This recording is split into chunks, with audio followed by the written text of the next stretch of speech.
Менің есімім Ербол. Бала күннен мемлекеттік қызметте істеу арманым болатын. Себебі әкеме ұқсап халыққа қызмет ету деген мақсат болды. Осылайша мектепті аяқтай сала өзім қалаған оқу орныма түстім. Оқуды үздік аяқтап, мемлекеттік қызметтің алғашқы сатыларына көтерілдім. Мемлекеттік қызметке келген кезде маған көп мүмкіндіктер ашылғандай көрінді. Жақсы адамдармен араласып, қолымда билігі бар кісілермен таныстық орнаттым.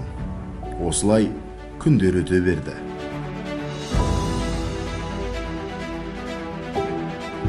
Періште алтын көрсе жолдан таяр. Бір күні жақын танысым бір кездесіп қалған кезде: О, Ербол бауырым, қалайсың? Жақсы. Ой, Ербол бауырым, осы сен қолда бар мүмкіндікті неге пайдаланбайсың? Мен сенің орнында болсам, ақшаның астында қалар ем. Қолда билік барда басып қалмайсың ба? деген ой айтты. Сол сәтте мемлекетте жас кәсіпкерлерді қолдау мақсатында қайтарымсыз гранттар ұсыну бағдарламасын бастаған сәт еді. Осылайша жеңіл ақша табуға көңіл ауды.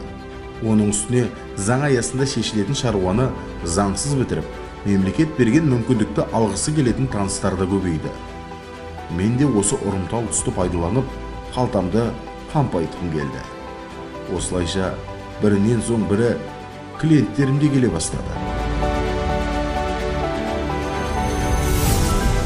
Бір күні тексеру күшейіп, гранттарды алып беру қиындай бастады. Бірақ мен оған қарамадым. Сол сәтте менің бойымда айлакерлік, яғни алаяқтық қасиет оянды. Телефонға бірінен соң бірі хабарласа бастады. Өйткені мен ол шаруаны шешіп беру үшін заңсыз ақшаларын алып қойған едім. Сол сәтте әкемнің «Балам, адам баласының ала жібін аттама» деген сөзі есіме түсті. Бірақ бәрі кеш еді. Барлық ережесін толық орындап, заң аясында алуға болатын мемлекет ұсынған мүмкіндікті сіз де ала аласыз.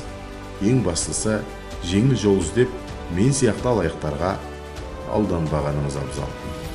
Мен мемлекет мүлкіне мүмкіндік бар екен деп, заңсыз қол сұғудың қылмыс екенін кеш түсінген сияқтымын.